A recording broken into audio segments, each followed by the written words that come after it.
feeling okay? New Amsterdam, next Tuesday after This Is Us on NBC.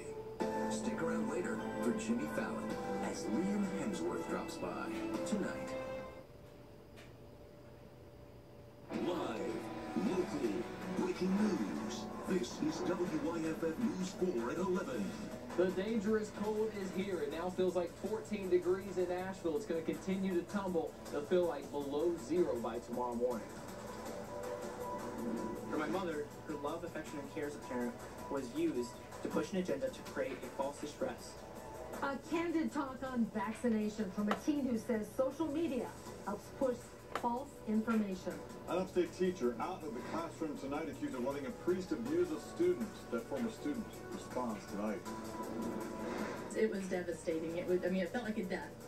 Part of this upstate park on the chopping block. Tonight, a resurrection jockeying to keep the horse community in the saddle. Breaking news on a story we brought you first on WYFF News 4. The teacher accused of letting a former priest abuse a former student has resigned. St. Joseph's Catholic School headmaster Keith Kaiser confirmed the news today. He sent parents and staff a letter this afternoon. Kaiser saying he accepted Neil O'Connor's resignation after nearly 26 years of sacrificial service. Kaiser said the move came over concerns about O'Connor's continued association with former Catholic priest Hayden Vaverick and his organization. Former St. Joseph student Michael Casaban claimed Vaverick abused him. The Catholic Church found the allegations credible and removed Vaverick's powers as a priest in 2013. Casaban says Neil O'Connor would drive him to Vaverick's parish in Greenwood and had knowledge of the abuse. The letter reads in part, quote, "He and I determined that it was necessary for him to separate himself from the school in order for our community to move forward with healing and reconciliation," end quote. Casaban responded to O'Connor's resignation. He released a statement that reads in part, quoting here, "I wish my concerns had been taken more seriously when I first brought them to the attention of SJCS and the Diocese of Charleston 15 months ago. I continue to pray for Mr. O'Connor and Mr. Vaverick, and most especially I pray for healing and justice for all victims and survivors of abuse." St. Joseph's headmaster said Vaverick, the former priest, was never employed by the school, but he did conduct mass and hear confessions in the 90s. Vaverick also served on the school's board of trustees. St. Joseph's headmaster encouraged anyone else who may have suffered abuse to reach out to the school. Let's turn to weather now. The cold has forced several schools in the mountains to be on a delay tomorrow. They are listed right there on your screen. Right now it's Haywood, Jackson, Madison, and Mitchell counties. Most of the districts, in fact, are on a 2-hour delay. You can see all the delays on WYFF4.com and our mobile app as well. Meteorologist Chris Justice is right here. Chris, is this the coldest night of the week? It is. It's the peak of our cold blast, if you will. There is a wind chill advisory for the mountains. Above 3,500 feet, the wind chill value, or what it feels like on your skin tomorrow, will be -5 to -20. Folks, that's downright dangerous to even be outside. For the Asheville area, down around 0. For Hendersonville, about 2 to 3 degrees above 0. The wind is the problem. It's blowing at 18 miles per hour right now, sustained. That brings the wind chill value down to 14 right now in Asheville, 20 in Hendersonville. Now feels like 26 in Spartanburg. This cold air settling in overnight. Here's what the thermometer will read. Down into the lower 20s for us in the upstate. For the mountains, even colder than that. In fact, we've got the impact mode set between 9 a.m. and noon until it can warm up, and those wind chill values will slack up a little bit. We'll talk more about the rest of the week coming up in just a few minutes. Chris, thanks. We'll see you later. More breaking news out of Greenville County tonight. The coroners identified the driver killed in a crash this afternoon. Sky 4 was soon there. Troopers said the accident happened on Locust Hill Road around 1:30. The coroner tonight has identified the victim as Matthew Neal Osborne. He was from Taylor's. Troopers say he ran off the left side of the road and hit a fence. Breaking news out of Greenville County. Deputies need your help finding a man who they say hit 3 patrol cars. At 9:30 this morning, a deputy was flagged down and told about a man passed out in a car in the Blue Ridge Plantation neighborhood in Taylor's. When the deputy approached the car, the driver drove off, striking the deputy's car. Deputies identified him as 21-year-old Samuel Pearson. He was last seen at a home on Hammond Road in Spartanburg County. Deputies say Pearson drove off again. This time, they say he hit 2 patrol vehicles. Deputies say Pearson is driving a stolen 2008 Volvo station wagon. It's similar to the vehicle you see here. Anyone with information is asked to call Crime Stoppers. The number is 23-CRIME. And some breaking news out of Spartanburg County tonight. Andrei Korzewski tonight stands accused of firing at troopers during the pursuit. This happened on Highway 9 On February 24th, the Polk County deputies found the car the next day. Fingerprints led officials to him. Spartanburg County deputies say he was arrested on another warrant, and during the interview, he admitted to being the driver, but not the shooter. He claimed a woman in the car was the shooter. However, deputies say she was already in jail on another charge way before the pursuit. Rosevsky faces a slew of charges, and they include attempted murder. Right now, crews continue to search for survivors after deadly tornadoes in Alabama. It's been 2 days since the tornadoes tore through Lee County. 7 or 8 people are still missing. You were looking at exclusive Sky 4 video of the damage. Yes, we sent Sky 4. 23 people lost their lives in that storm. The oldest, 89. The youngest, just 6 years old. A Red Cross volunteer from South Carolina has been deployed to Alabama to help with the relief efforts. And today, President Trump declared that a major disaster exists in Alabama. He ordered federal aid to supplement state and local recovery efforts. President Trump is expected to tour the damage in Lee County on Friday. Talbot County, Georgia also took a hard hit. Nearly 24 homes there were destroyed by a tornado. Governor Brian Kemp took a tour of the damage today. You're looking at damage here from one of 18 tornadoes that touched down in the southeast over this past weekend. You could say unbridled passion will keep the stables open at an upstate horse park. Greenville County had plans to close part of Riverbend Equestrian Park. The horse community said nay. Our Joe Ripley is here with more on the county's change of heart. Joe? Well, the county said it was losing money, but plans to repurpose the park threatened one business owner, so hundreds trotted to her side, save what they love. 30 years of riding on wheels and on hooves. It's a hidden gem. It is so unique to have this facility. It's a public facility if you don't have your own riding facilities at home. Jana Rattacco offers lessons in a boarding program. She says the equestrian in Riverbend Equestrian Park almost never made it to 30. Greenville County decided not to renew the contract that let Rattacco run her business. I mean, I've logged so many hours and miles with horses and with kids on the trails. I mean, it was devastating. It felt like a death. Today it is a minimal facility, and it services a small community. If you want to expand it, you need to potentially invest in. The county agreed the park could host more events and serve thousands of people a year while also saving money and maintenance costs. But after a week of public outcry, the county came up with a compromise. We know there is history, tradition, and emotion to consider. Greenville County Parks, Recreation, and Tourism will leave the reins of the park with the horse community. A fiscally responsible plan to sustain Riverbend's equestrian nature. Rattacco has to pay $1,300 a month for the land on the current contract. That number will go up. The county will also host horse shows, rent shelters, and hold special events. But plans will also move forward to reshape the park. Energy renewed. Jana Rattacco has never been as excited for her 30th birthday. Knowing that this asset is going to stay for other people, other equestrians and their families to enjoy I'm just over the moon. That 30th anniversary coming next year. Operations at Riverbend Equestrian Park will continue as normal. Greenville County will move forward also with plans to slightly repurpose the park.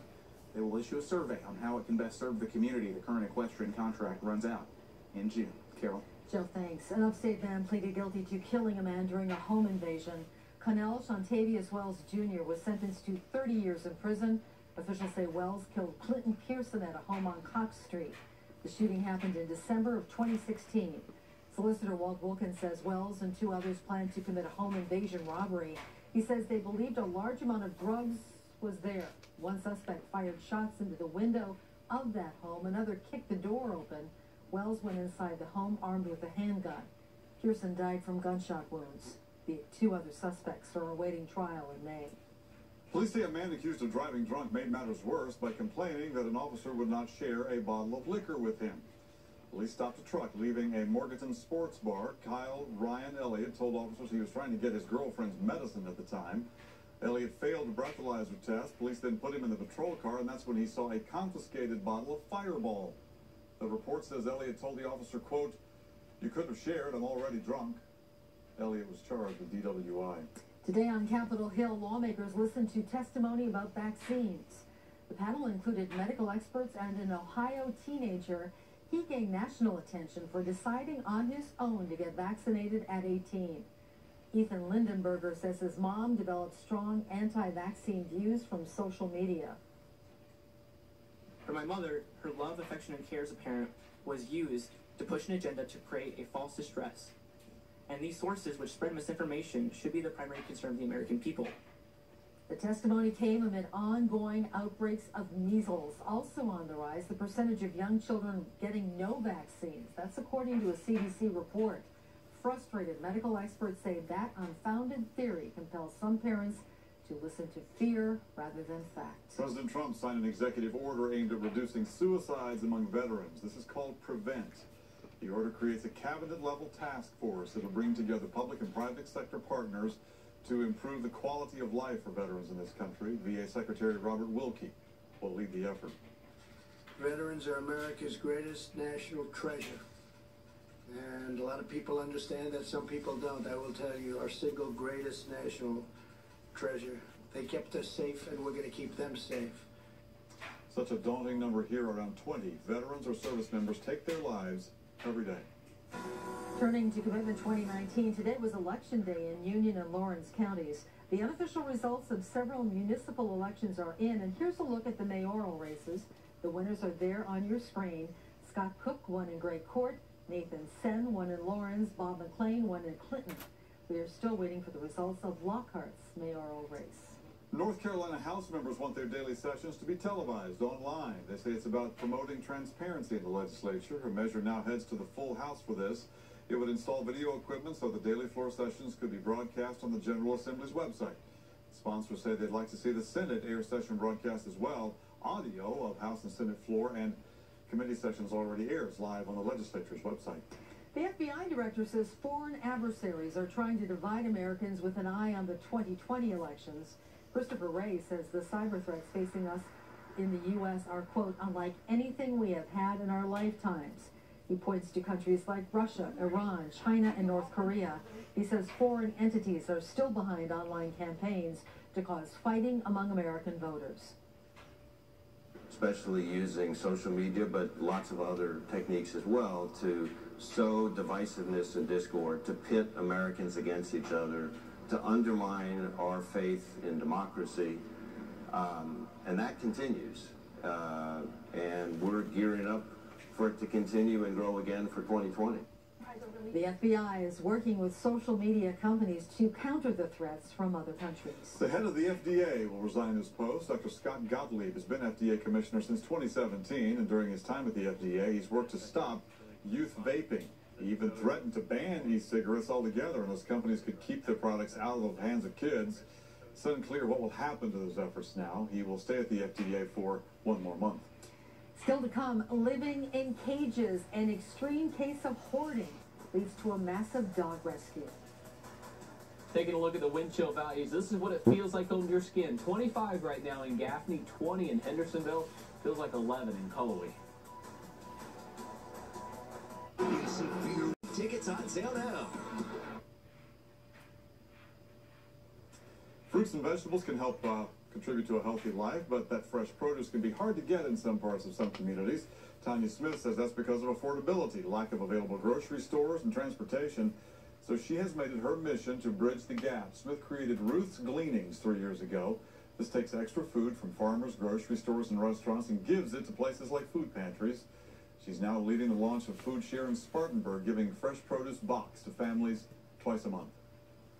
It's just 9 to 12 varieties of fruits and vegetables, and it's $15 cash for the box. If you have SNAP benefits, it's only $5 on the benefits. Smith says Food Share Spartanburg has grown from 12 customers in January to 100 this month. This year, Artist Fair will celebrate its 15th anniversary. The festival is a celebration of visual performing and culinary arts in downtown Greenville. This year, it runs May 10th through the 12th. Festival organizers say many things will be in a new place. That's because of construction downtown, but the artist booths will be in the same spot as previous years. The festival also includes musical acts on Friday and Saturday. And it's one of Greenville's gems, one of Greenville's signature events, and a top 10 art show in the country, so you got to come out and see what all the hype's about. Organizers say that 35 of 135 artist booths will be new.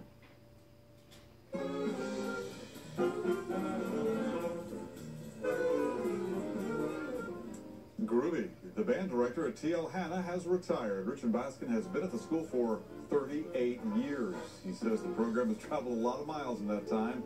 He decided to retire at the beginning of the summer. I was pretty lucky to be able to come here and make a career of it. Didn't plan on it, really. You always think when you're young you're going to stay a few years and move on, but I tell people I remember the beginning and the end, but I'm not sure what happened in the middle. Cheryl said, did you say groovy? I said, yes, I did. AJ Pace has been named TL Hanna's new band director. Well, they are in the groove. Yeah. 700 dogs have been rescued from a puppy mill in South Georgia. 700. Rescue groups say crates were stacked floor to ceiling in Valdosta. The dogs appear to have been fed and had water. The owner of the dogs contacted the Department of Agriculture. He told them that he needed help. The dogs have been sent to shelters across Georgia. Some of them went to Nashville, Tennessee. Ashley McEldruff is fostering one of the dogs. It's just so terrible that people can do this to dogs. But from now on, she will never have to deal with that. Ashley says that Luna is just trying to learn how to be a dog. Tonight is one of those nights we're really concerned about how cold it's going to get. In fact, a wind chill advisory until tomorrow morning at 10 a.m. for most of the mountains. In fact, above 3,500 feet in elevation, that wind chill value, what it feels like on your skin, will be between -5 and -20. In downtown Asheville, it'll feel like around 0 in the morning. Just brutal temperatures outside. And in Asheville right now, it's 27 degrees. We have a north-northwest wind at 18 miles per hour. Folks, that's the problem. The wind is just not dying down, and it really won't through most of the night. It feels like 14 in downtown. In Greenville right now, it's 36 degrees. We've got a light breeze in the upstate at the moment. Right now, the thermometer reads 28 in Hendersonville, 22 in Cullowhee. We've still got that stout wind, especially in the mountains, sustained at 20, but gusting at times close to 30 miles per hour. That makes the wind chill value very, very cold. It feels like 14 right now in Asheville, 20 in Hendersonville. Future wind chill values, as we go into the overnight hours, this is when it really falls down. Of course, those higher elevations are going to be the concern, but in the downtown areas of Hendersonville and Asheville, just above 0. It'll feel like 14 first thing tomorrow morning in Spartanburg. Please, please bundle the kiddos up as they leave to the bus stop. You know, care for your pets overnight tonight. So let them sleep inside if you can, because it's going to be downright cold most of the day tomorrow. In fact, at its warmest, only feeling like just above the 30s. So tonight, the thermometer will fall to 22 degrees in Spartanburg, 24 in Greenville. A few of the blooms are out on many peach trees here in the northern part of the upstate. For the mountains, the apples are still without any blooms, so no concerns tonight when you fall down into the teens, but just a hard freeze across the entire area. Prayers for the apple, or the peach farmers, I should say, in the upstate. All right, for tomorrow, we'll see a cold day. Temperatures struggling to get out of the 40s in the upstate with some sunshine. For the mountains, you're in that impact mode first thing in the morning until temperatures finally get close to freezing, and you'll get to maybe 35 to 40 degrees throughout the day tomorrow. Temperatures running about 10 to 15 degrees below average. The 4-day looks like this. We'll slowly warm things back up by Thursday, some sunshine in 54. By Friday, we've got 53 with some rain. And then Saturday will be mostly cloudy. A slight chance for some showers. Not everybody will see them. And Saturday night into Sunday, a front heads our way, and we spring the clocks forward 1 hour. Sunday's high of 68 degrees will sure feel nice, but it comes with a price, some heavy rainfall here and there. That's okay. Yeah. After tonight. Clemson and Furman baseball brave some cold tonight. This is not baseball weather. But still a good game over at Ford Field. We'll have highlights of that game coming up. Plus, the USC men's basketball team try to snap a 3-game losing streak. You'll find out how the Gamecocks did straight ahead in sports. Live Super Doppler 4 8.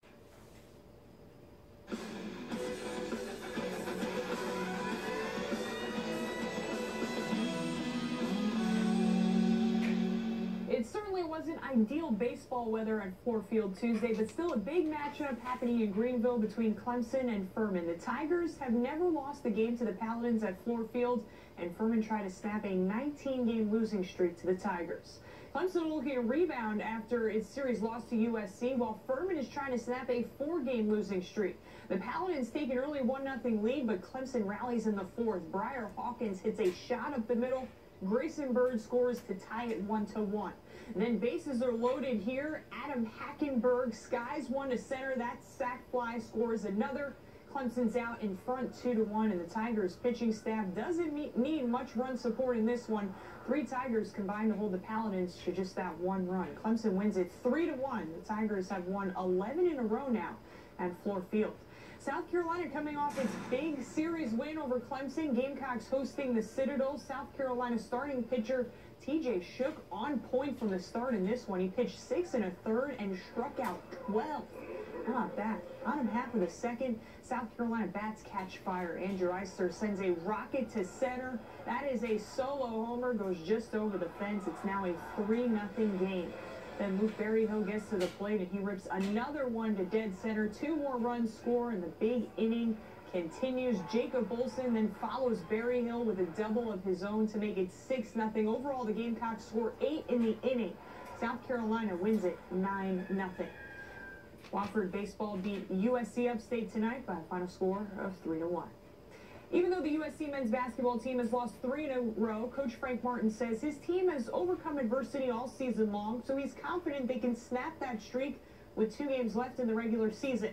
The Gamecocks got their first chance to do that tonight at Texas A&M. The story of the first half is the Gamecocks' 3-point shooting. They were 8 of 10 from beyond the arc. That triple by Chris Silva put South Carolina up 5 at the break. Silva not done either. He buries another 3 to give the Gamecocks an 11-point lead in the second half. Silva led all scorers with 22. Hassani Gravett also scored 17. The Gamecocks win big, 71-54. The Clemson women's basketball team starts postseason play this week. The Tigers will play in a second-round ACC tournament game on Thursday. They'll play either Virginia Tech or Wake Forest. The Tigers beat both of those teams during the regular season, but they know postseason basketball has a different feel and how important it is to win Thursday. Coach Amanda Butler says this is the most exciting time of the year. When you get to participate in the best tournament anywhere in women's basketball across the country, I think that's something you just got to get jacked up about. We're really excited about the opportunity to continue to improve and what we know is going to be a giant challenge every chance we get to take the floor, and we're just going to do our very, very best to get ready to make sure we bring our best every day. Clemson junior Kobe Thornton also earned All-ACC second-team honors today. She's the first Clemson player to earn a spot on the All-Conference team since 2010. It's also a big week for the Clemson men's basketball team. Right now, they're on the bubble for the NCAA tournament with 2 games left in the regular season. Tigers have lost a ton of close games this year, including last Saturday's game against North Carolina. So it's really important for them to get back on the winning end tomorrow against Notre Dame. This year's Fighting Irish team is struggling. They have just 3 ACC wins this year, but Clemson coach Brad Brunell still thinks they present some challenges. I think they're dangerous. You know, they had a late lead at Florida State because they take care of the ball. They're smart. They're sound fundamentally. Clemson and Notre Dame tip at 9 tomorrow night. And Zion Williamson did not play in Duke's home finale tonight. Williamson's still recovering from that sprained knee injury when he flew out of his shoe. Good news is, Coach K says Williams is in the final phase of his recovery. Duke certainly wants him back for the NCAA tournament for sure. It's hard to see that. I know, it's hard to watch that one. Crazy play. Another look at tomorrow's weather when we come back. WYFF United States. A hard freeze tonight, 24 in the upstate, 16 in the mountains, but that wind chill's the real problem, well below 0 in the mountains north of Asheville. Chris, thank you. It does work. Thanks for watching WYFF News 4 at 11. The news continues at 4:30 in the morning. We are always grateful for your company and on around the clock, WYFF4.com and the mobile app. Have a good night.